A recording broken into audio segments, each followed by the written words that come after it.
Hello everyone, आज है 21 फरवरी और 21 फरवरी की वे सभी घटनाएं और वे सभी चर्चित मुद्दे जो कि आने वाली सभी प्रतियोगी परीक्षाओं के लिए महत्वपूर्ण हैं, उन सभी को हम लोग डिस्कस करेंगे। तो आइए देखते हैं। फर्स्ट है हमारा, फरवरी 2026 में भारत ने किस देश को उसकी पहली हाई स्पीड फेरी उपहार में दी है? तो ये इसका राइट आंसर हो जाएगा मालदीव। तो भारत ने मालदीव को पहली हाई स्पीड फेरी जो है उपहार में दी है। और टोटल यह कितनी देनी है? तो ये 12, जो मालदीव को 12 हाई स्पीड फेरियां हैं, जिसमें से ये पहली फेरी जो है सौंप दी गई है। तो ये किस नीति के तहत दी जा रही है? तो भारत सरकार ने अपनी नेबरहुड फर्स्ट नीति के तहत मालदीव को यह हाई स्पीड फेरी सौंपी है, जो कि वहाँ के राज्य ट्रांसपोर्ट लिंक के लिए पहली फेरी है। और इसका जो उद्देश्य है वह मालदीव के द्वीपों के बीच जो है बेहतर कनेक्टिविटी और बेहतर परिवहन प्रदान करने के लिए दी गई है। तो इस प्रकार इसका राइट आंसर हो जाएगा मालदीव। नेक्स्ट है, हाल ही में डीआरडीओ ने गगनयान ड्रोग पैराशूट का सफल परीक्षण कहाँ किया है? तो यह जो डीआरडीओ ने गगनयान ड्रोग पैराशूट का जो सफल परीक्षण है, यह चंडीगढ़ में किया है। और यह परीक्षण जो है वह चंडीगढ़ की स्थित डीआरडीओ की टर्मिनल बैलिस्टिक रिसर्च लेबोरेटरी के रेल ट्रैक रॉकेट स्लेट सुविधा के केंद्र में किया गया है। और ड्रैग सूट का जो मुख्य कार्य है, ड्रैग पैराशूट का जो है मुख्य कार्य जो है अंतरिक्ष से लौटते समय गगनयान के जो क्रू मॉड्यूल हैं उनको स्थिर करना और उसकी जो स्पीड है उसको कम करना। तो इस प्रकार इसका राइट आंसर हो जाएगा। डीआरडीओ ने गगनयान ड्रोग पैराशूट का सफल परीक्षण कहाँ किया है? तो ये किया है चंडीगढ़ में। नेक्स्ट है, भारत और किस देश ने बागवानी सहयोग पर अपने पहले संयुक्त कार्य समूह यानी ज्वाइंट वर्किंग ग्रुप की बैठक आयोजित की है? तो भारत और न्यूजीलैंड ने बागवानी सहयोग पर अपनी ज्वाइंट वर्किंग ग्रुप की बैठक आयोजित की है, जिसका जो मुख्य फोकस है जो कीवी फल है और पिप फ्रूट। कीवी फल और पिप फ्रूट में आते हैं सेब और नाशपाती। इनके विकास पर फोकस देना। और न्यूजीलैंड की बात करें तो न्यूजीलैंड की जो कैपिटल है वह है वेलिंगटन। और करेंसी की बात करें तो न्यूजीलैंड डॉलर। तो इस प्रकार इसका राइट आंसर हो जाएगा न्यूजीलैंड। नेक्स्ट है, प्रतिवर्ष विश्व सामाजिक न्याय दिवस जो है किस तिथि को मनाया जाता है? तो प्रतिवर्ष विश्व सामाजिक न्याय दिवस जो है यह 20 फरवरी को मनाया जाता है। और 2026 में यानी इस वर्ष इसकी थीम क्या है? तो इस वर्ष इसकी थीम है सामाजिक विकास और सामाजिक न्याय के प्रति नवीकृत प्रतिबद्धता, renewed commitment on to social development and social justice. तो इसका राइट आंसर हो जाएगा 20 फरवरी को। जिस थीम का जो मुख्य उद्देश्य है वह गरीबी उन्मूलन और रोजगार को सृजन करना, समावेशन को बढ़ाना और सामाजिक न्याय को सुनिश्चित करना। और ये पहली बार कब मनाया गया था और इसकी घोषणा कब की गई थी? इसकी घोषणा जो है संयुक्त राष्ट्र महासभा ने इसकी घोषणा जो है वह 26 नवंबर 2007 को की थी। और यह पहली बार जो है 2009 में बनाया गया था। तो इस प्रकार इसका राइट आंसर हो जाएगा कि प्रतिवर्ष विश्व सामाजिक न्याय दिवस किस तिथि को मनाया जाता है? तो 20 फरवरी को। पहली बार कब मनाया गया? 2009 को।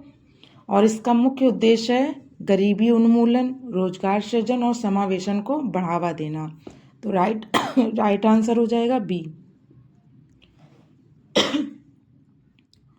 नेक्स्ट है, भारत ने किस अंतर्राष्ट्रीय संस्था के साथ प्रतिवर्ष 2 लाख मीट्रिक टन चावल की आपूर्ति के लिए समझौते पर हस्ताक्षर किए हैं? तो ये हस्ताक्षर जो किए हैं वर्ल्ड फूड प्रोग्राम यानी विश्व खाद्य प्रोग्राम के साथ और FCI के साथ यानी फूड कॉरपोरेशन ऑफ इंडिया के साथ। तो इस प्रकार इसका राइट आंसर हो जाएगा विश्व खाद्य प्रोग्राम और FCI के साथ। और जो इसका जो मुख्य उद्देश्य है, जो संकटग्रस्त क्षेत्रों और आपदा प्रभावित इलाकों में भूख और कुपोषण से लड़ना। FCI की बात करें तो इसका जो मुख्यालय है वो न्यू दिल्ली में है और इसकी इस्टेब्लिश कब किया गया था? तो 1965 में। तो इस प्रकार इसका राइट आंसर हो जाएगा बी। कौन कौन सी संस्थाएं हैं? तो भारतीय खाद्य निगम FCI और WFP के बीच 18 फरवरी 2026 को नई दिल्ली में ये समझौता हुआ है और यह एक 5 वर्षीय समझौता है जिसे आपसी सहमति से आगे भी बढ़ाया जा सकता है। तो इसका राइट आंसर हो जाएगा बी। नेक्स्ट है, प्रतिवर्ष 20 फरवरी को किन 2 उत्तर पूर्वी राज्यों का स्थापना दिवस मनाया जाता है? तो इसका राइट आंसर हो जाएगा बी, यानी अरुणाचल प्रदेश और मिजोरम। 20 फरवरी 1987 को ये दोनों क्षेत्र, अरुणाचल प्रदेश और मिजोरम जो है भारत का 23वां राज्य बना था और अरुणाचल प्रदेश जो है 24वां राज्य बना था और 2026 में 40वां स्थापना दिवस मनाया गया है। तो इस प्रकार राइट आंसर हो जाएगा कि 20 फरवरी को किन 2 उत्तर पूर्वी राज्यों का स्थापना दिवस मनाया जाता है? तो अरुणाचल प्रदेश और मिजोरम का। इससे रिलेटेड भी कई क्वेश्चन क्रिएट होते हैं कि कौन सा राज्य कब इस्टेब्लिश किया गया। तो जैसे अरुणाचल प्रदेश किस नंबर का है? तो ये 24वें का है नंबर का राज्य बना है और मिजोरम 23वें नंबर का, और दोनों इस्टेब्लिश हुए हैं 1987 में। नेक्स्ट है, हाल ही में किस संस्था ने असम की कोपली जल विद्युत परियोजना की बिजली उत्पादन क्षमता को बढ़ाने के लिए अतिरिक्त ऋण स्वीकृत किया है? तो यह संस्था है ADB यानी एशियन डेवलपमेंट बैंक, जिसने 231 मिलियन का ऋण दिया है। 231 मिलियन का ऋण दिया है जिसका उद्देश्य है असम की बिजली ग्रिड को स्वच्छ ऊर्जा को मजबूत करना। और असम की जो कोपली जल विद्युत परियोजना है जिसका बिजली उत्पादन क्षमता को बढ़ाने के लिए अतिरिक्त ऋण दिया गया है। किसके द्वारा? तो ADB के द्वारा। कितना? तो 231 मिलियन का ऋण। तो इसका राइट आंसर हो जाएगा बी, यानी एशियन डेवलपमेंट बैंक।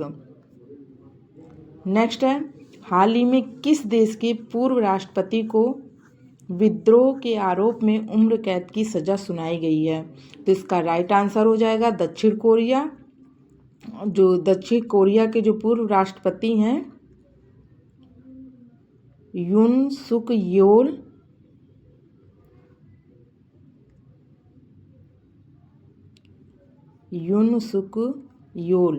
जिन्हें विद्रोह के आरोप में उम्र कैद की सजा सुनाई गई है, इन्होंने क्या किया था? देश में मार्शल लॉ यानी सैनिक शासन लगाने की कोशिश की और संविधान के उल्लंघन का आरोप लगाया गया। तो इस प्रकार इसका राइट आंसर हो जाएगा सी। और साउथ कोरिया की कैपिटल की बात करेंगे तो इसकी कैपिटल है सियोल और करेंसी जो है इसकी वान है, करेंसी वॉन। तो इस प्रकार इसका राइट आंसर हो जाएगा सी, यानी दक्षिण कोरिया। नेक्स्ट है, भारत ने किस अफ्रीकी देश के साथ डिजी लॉकर पायलट प्रोजेक्ट के कार्यान्वयन ढांचे पर हस्ताक्षर किए हैं? तो ये जो हस्ताक्षर किया गया है केन्या के साथ किया गया है। तो इस प्रकार इसका राइट आंसर हो जाएगा डिजी लॉकर के लिए पायलट प्रोजेक्ट के कार्यान्वयन ढांचे पर हस्ताक्षर किए हैं केन्या के साथ। तो यह समझौता जो है 19 फरवरी 2026 को नई दिल्ली में आयोजित इंडिया AI इम्पैक्ट समिट के दौरान दोनों देशों ने इसके कार्यान्वयन ढांचे पर हस्ताक्षर किए हैं। इसका जो उद्देश्य है केन्या के जो आधिकारिक दस्तावेज हैं उनको सुरक्षित डिजिटल भंडारण करना, जिससे कागजी कार्रवाई कम हो और सार्वजनिक सेवाओं तक नागरिकों की पहुंच आसान हो सके। तो इस प्रकार इसका राइट आंसर हो जाएगा केन्या। नेक्स्ट है, PM सेतु योजना के तहत India France national centre of excellence in aeronautics की स्थापना किस शहर में की जाएगी? तो यह स्थापना जो है कानपुर उत्तर प्रदेश में की जाएगी और यह केंद्र जो है कानपुर स्थित राष्ट्रीय कौशल प्रशिक्षण संस्थान में स्थापित किया जाएगा, जिसका जो उद्देश्य है एरोनॉटिक्स डिफेंस मैन्युफैक्चरिंग और रखरखाव मरम्मत में युवाओं को कौशल प्रशिक्षण प्रदान करना। तो इस प्रकार इसका राइट आंसर हो जाएगा कानपुर।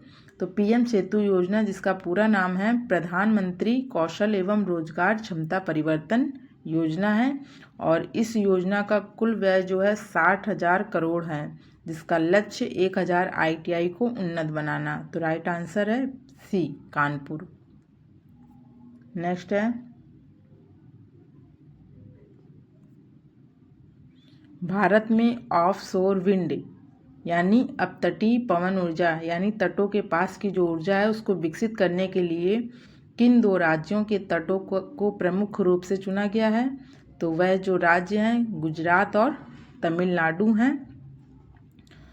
यहाँ के जो समुद्र, गुजरात की बात करें, गुजरात को क्यों चुना गया? तो यहाँ के जो समुद्र तट हैं वहाँ की कम गहराई के कारण प्रोजेक्ट लगाना जो है आसान है और तमिलनाडु की बात करें तो यहाँ हवा की गति जो है वह बहुत अधिक और स्थिर है, जो कि बिजली उत्पादन के लिए आदर्श है। और जो ये इंडिया और यूके का प्रोजेक्ट है, इंडिया और यूके के बीच का प्रोजेक्ट है, जो कि विजन 2035 के तहत ऑफशोर विंड जो है स्थापित किए जाएंगे, जो कि तट के पास है। तो इसका राइट आंसर हो जाएगा गुजरात एवं तमिलनाडु। नेक्स्ट है फरवरी 2026 में किस राज्य को आधिकारिक रूप से नक्सल मुक्त राज्य घोषित किया गया है? तो यह राज्य है बिहार, जो कि अभी बिहार का जो मुंगेर जिला है वहाँ जो सक्रिय अंतिम सशस्त्र माओवादी कमांडर थे सुरेश कोड़ा ने आत्मसमर्पण के बाद कर दिए, जिस पर 3 लाख का इनाम था। तो इस प्रकार इसका राइट आंसर हो जाएगा बिहार। और राष्ट्रीय लक्ष्य की बात करें तो केंद्रीय गृह मंत्री जो हैं अमित शाह जी, उन्होंने पूरे भारत को 31 मार्च 2026 तक नक्सलवाद से पूरी तरह से मुक्त करने का लक्ष्य रखा है। तो इसका राइट आंसर हो जाएगा बिहार। नेक्स्ट है अर्थ शॉर्ट प्राइज 2026 की मेज़बानी के लिए किस भारतीय शहर को चुना गया है? तो ये जो शहर है मुंबई है और प्रिंस विलियम के द्वारा स्थापित यह प्रतिष्ठित जो पुरस्कार है यह पर्यावरण से रिलेटेड है, जो कि पहली बार भारत में आयोजित किया जा रहा है। तो इस प्रकार राइट आंसर हो जाएगा अर्थ शॉर्ट प्राइज 2026 की मेज़बानी के लिए किस भारतीय शहर को चुना गया है? तो मुंबई को। नेक्स्ट है फरवरी 2026 में IIT Madras global research foundation ने अपना पहला अंतर्राष्ट्रीय एम्प्लॉयड AI इनोवेशन सेंटर को कहाँ लॉन्च किया है? तो ये UAE में लॉन्च किया है, UAE यानी सऊदी अरब में। फरवरी 2026 में IIT मद्रास ने ग्लोबल रिसर्च फाउंडेशन ने अपना पहला एम्प्लॉयड AI इनोवेशन सेंटर जो है UAE संयुक्त अरब अमीरात में लॉन्च किया है, जिसका उद्देश्य AI अनुसंधान, स्टार्टअप इंक्यूबेशन और वैश्विक उद्योग सहयोग को बढ़ावा देना है। नेक्स्ट है चर्चा में रही the sage who reimagining Hinduism the life lessons and legacy of Shri Narayan गुरु के लेखक कौन है? तो जो the sage who reimagined Hinduism जो पुस्तक है इसके जो लेखक हैं वह हैं शशि थरूर जी और इस पुस्तक को लॉन्च किया है CP राधाकृष्णन जी ने, जो कि वर्तमान समय में भारत के उपराष्ट्रपति हैं। और यह जो पुस्तक है वह श्री नारायण गुरु जी से संबंधित है, जिन्होंने एक जाति, एक धर्म और एक ईश्वर के सिद्धांत पर बल दिया था। तो इस प्रकार इसका राइट आंसर हो जाएगा शशि थरूर।